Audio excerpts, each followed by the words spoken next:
Et si toutes les limites que vous pensez avoir n'étaient en réalité que des illusions? La plupart des gens ne réalisent jamais leur plein potentiel, non pas parce qu'ils manquent de talent, mais parce qu'ils acceptent des croyances qui les enferment. Ils vivent dans une zone de confort qui semble sécurisante, mais qui est en réalité une prison invisible. Et pendant que certains stagnent, d'autres explosent leurs résultats, multiplient leurs revenus, transforment leur vie à une vitesse impressionnante. Alors posez-vous cette question: qu'est-ce qui vous retient vraiment? Est-ce la peur de l'échec, le regard des autres, ou simplement des habitudes que vous n'avez jamais remises en question?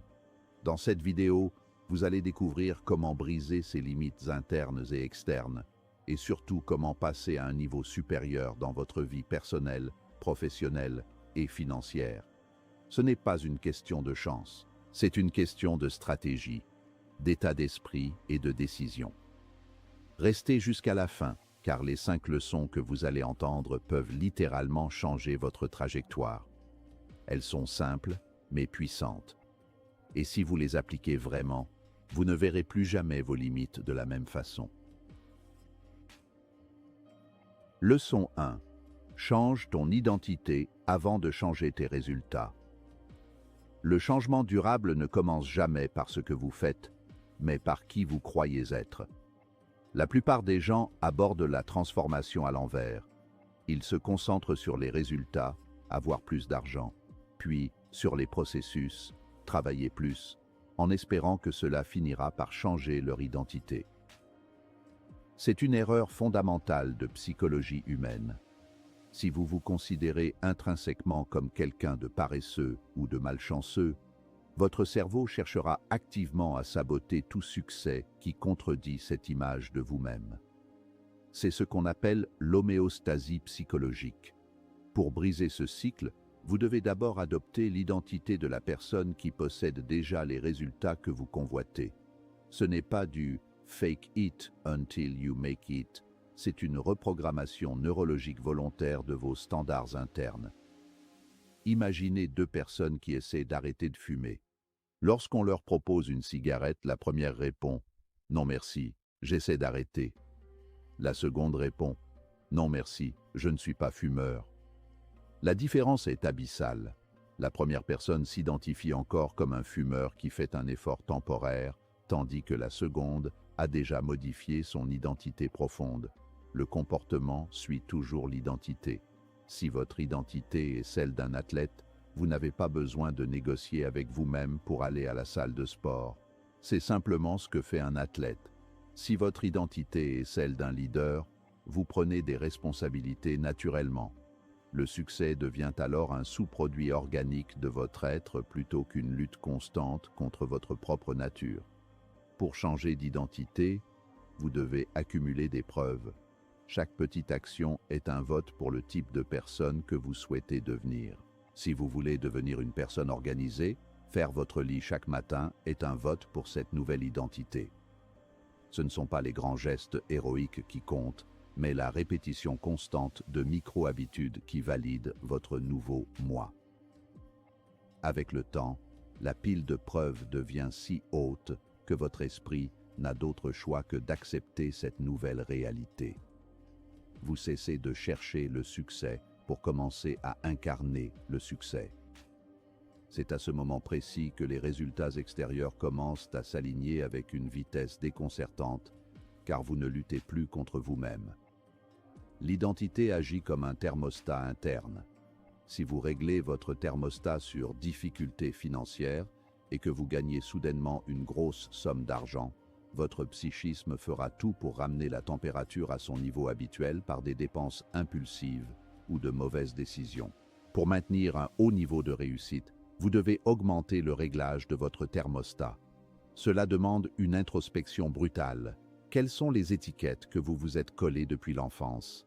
Lesquelles vous servent et lesquelles vous enchaînent? Le processus de déshabillage de l'ancienne identité est souvent douloureux, car il nécessite de mourir à soi-même pour renaître.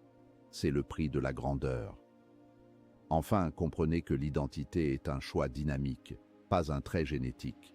Vous n'êtes pas né comme ça. Vous avez été conditionné à être comme ça. En changeant votre narration interne, vous changez votre biologie. Le dialogue intérieur que vous entretenez est le script de votre vie. Si vous vous répétez que vous êtes un gagnant, un bâtisseur ou un innovateur, votre système d'activation réticulaire, SAR, commencera à filtrer les opportunités du monde extérieur qui correspondent à cette description.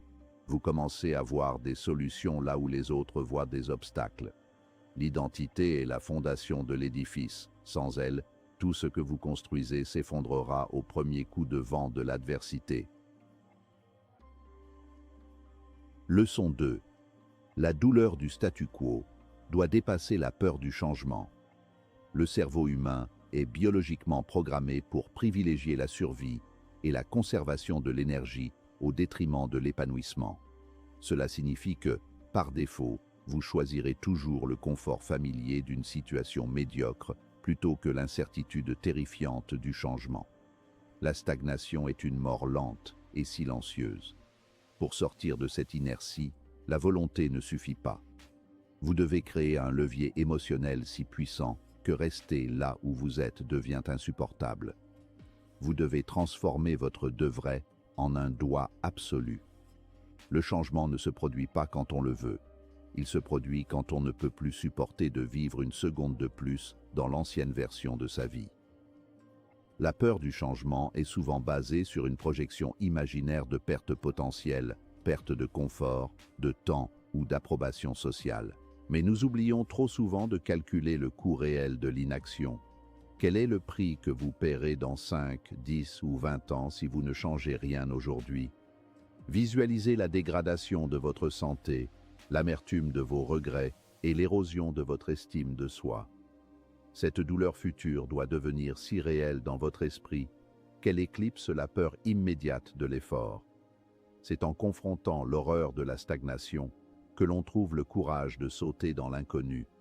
La douleur peut être un moteur de propulsion extraordinaire si elle est canalisée correctement. Considérez le concept de la zone de confort comme une cage dorée. À l'intérieur, tout est prévisible, mais rien ne pousse. Le confort est le cimetière de l'ambition. La plupart des gens attendent une crise majeure, une maladie, un licenciement ou une rupture, pour enfin bouger. Les performeurs de haut niveau n'attendent pas la tragédie. Ils provoquent intentionnellement une crise de conscience. Ils se demandent « Est-ce que c'est vraiment tout ce que je suis capable d'accomplir ?» En élevant vos standards, vous rendez votre situation actuelle inacceptable. Vous devez devenir allergique à la médiocrité. Quand l'odeur de votre stagnation devient plus forte que l'odeur de votre peur, vous êtes enfin prêt pour la métamorphose. Le processus de changement exige que vous acceptiez une douleur temporaire pour un gain permanent. C'est l'essence même de la discipline. La discipline, c'est choisir entre ce que vous voulez maintenant et ce que vous voulez le plus. Pour renforcer ce levier, associez massivement du plaisir à l'idée du changement et une agonie émotionnelle à l'idée de rester le même. Si vous ne changez pas, vous condamnez non seulement vous-même, mais aussi ceux qui dépendent de vous à une version limitée de votre potentiel. Le changement n'est plus alors une option égoïste, mais une responsabilité morale. Vous avez le devoir de devenir la meilleure version de vous-même. Et la souffrance liée à la trahison de ce devoir est la plus grande douleur qui soit. En fin de compte, la peur ne disparaîtra jamais complètement, car elle est liée à notre instinct de préservation. L'objectif n'est pas de ne plus avoir peur, mais de faire en sorte que votre peur de l'échec et du regret soit plus grande que votre peur du jugement des autres ou de l'effort. Une fois que ce basculement se produit, l'action devient le seul remède possible. Vous ne vous posez plus de questions, vous exécutez. La résistance psychologique s'effondre, car le coût émotionnel de l'attente est devenu trop élevé. Vous ne fuyez plus le changement, vous courez vers lui comme vers un refuge, car rester sur place équivaut à un suicide spirituel. Leçon 3. Vos croyances créent votre plafond. Nos croyances ne sont pas des vérités universelles, mais des cartes mentales souvent obsolètes que nous utilisons pour naviguer dans la réalité.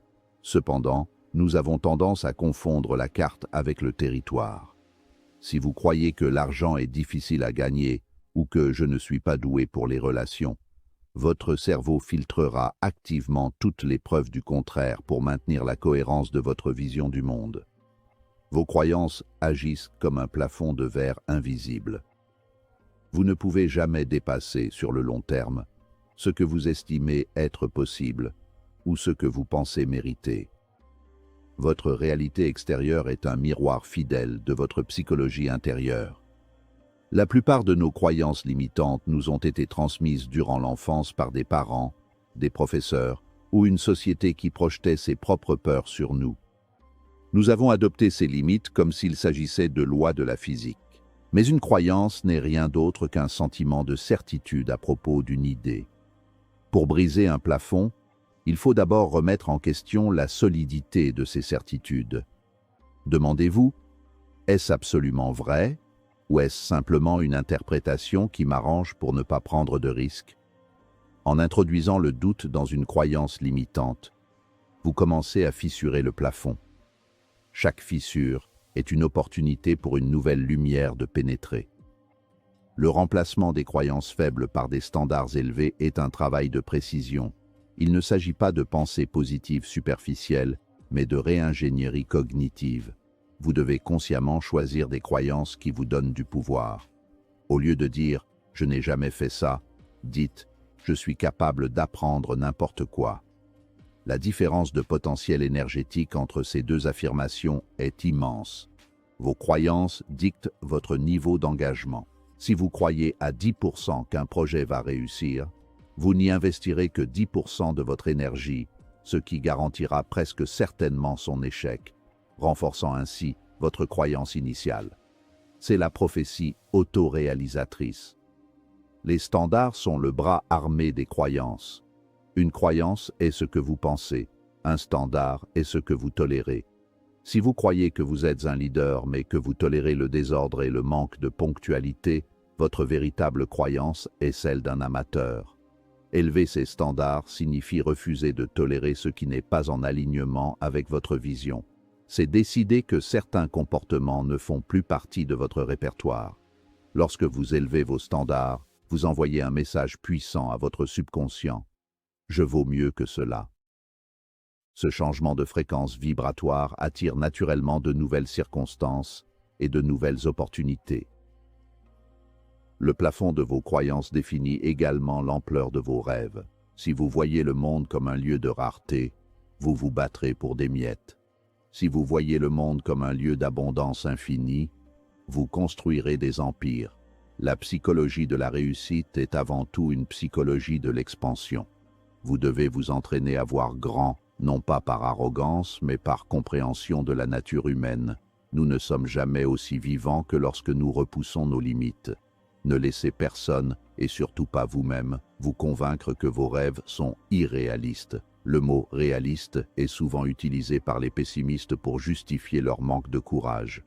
Brisez votre plafond et découvrez que le ciel n'est pas une limite, mais un point de départ. Leçon 4. L'action massive bat la stratégie parfaite. L'erreur la plus commune des personnes intelligentes est la paralysie par l'analyse. Ils passent des mois à peaufiner un plan, à anticiper chaque risque et à chercher la stratégie infaillible, pendant que le monde avance sans eux. La perfection est une forme raffinée de procrastination. L'action massive, même imparfaite, possède une magie que la planification n'aura jamais. Pourquoi ? Parce que l'action génère du feedback réel. Le marché, la vie et la pratique vous enseigneront plus en une semaine d'exécution que 10 ans de lecture théorique. La stratégie parfaite n'existe pas dans le vide. Elle se forge dans le feu de l'action, par ajustements successifs. L'action massive consiste à submerger un problème par une quantité de mouvements si importante que l'échec devient statistiquement improbable. C'est l'approche de la force brute appliquée au succès. Au lieu d'envoyer un email parfait, envoyez-en 100. Au lieu de perfectionner une vidéo, publiez-en 30. Cette approche a deux avantages majeurs. Elle accélère votre courbe d'apprentissage et elle réduit l'impact émotionnel des échecs individuels. Si vous ne tentez qu'une seule chose et qu'elle échoue, c'est un drame. Si vous tentez 100 choses et que 10 échouent, ce n'est que de la donnée. Le mouvement crée une dynamique qui attire les ressources et les alliés dont vous avez besoin. Le concept de clarté est souvent mal compris. Les gens pensent qu'ils ont besoin de clarté avant d'agir. En réalité, c'est l'inverse. La clarté est la récompense de l'action. Vous ne pouvez pas voir tout le chemin depuis le point de départ. Vous ne voyez que les quelques mètres devant vous. C'est en marchant que l'horizon se dévoile. Chaque pas en avant vous donne un nouvel angle de vue. Attendre d'avoir toutes les réponses avant de commencer, c'est comme attendre que tous les feux de signalisation d'une ville soient au vert en même temps pour sortir de chez soi. Vous ne quitterez jamais votre garage. Lancez-vous et faites confiance à votre capacité d'ajustement en cours de route. La vitesse d'implémentation est le prédicteur numéro 1 du succès en affaires et dans la vie. Plus le délai entre l'idée et l'exécution est court, plus vous avez de chances de réussir. Le doute s'insinue dans les moments d'immobilité. Lorsque vous agissez massivement, vous n'avez tout simplement pas le temps d'avoir peur ou d'écouter votre critique intérieure. L'élan, le momentum, est le meilleur ami de l'entrepreneur. Une fois lancé, un train peut briser un mur de béton. À l'arrêt, une simple cale sous une roue peut l'empêcher de démarrer. Soyez ce train en mouvement. L'action massive crée une force d'inertie positive qui rend les obstacles dérisoires. Enfin, l'action massive développe une résilience psychologique exceptionnelle. Elle vous apprend que l'échec n'est pas un état permanent, mais une information. En agissant vite, vous échouez vite, vous apprenez vite et vous gagnez vite. C'est un cycle itératif qui transforme la peur en compétence. Ne cherchez pas à avoir raison du premier coup, cherchez à être en mouvement. La stratégie s'affinera d'elle-même au contact de la réalité. Comme le dit le proverbe, le meilleur moment pour planter un arbre était il y a 20 ans. Le deuxième meilleur moment est maintenant.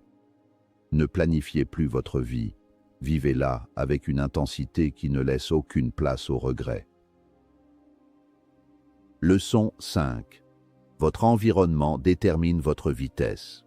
Nous aimons croire que nous sommes des individus totalement indépendants, mus uniquement par notre propre volonté. La réalité est bien plus humble. Nous sommes des créatures environnementales. Nous absorbons inconsciemment les attitudes, le langage, les croyances et même les niveaux de revenus de ceux qui nous entourent. C'est ce qu'on appelle la loi de la proximité. Si vous passez votre temps avec 5 personnes qui se plaignent constamment du gouvernement, du climat et de leur patron, vous deviendrez inévitablement la 6e personne.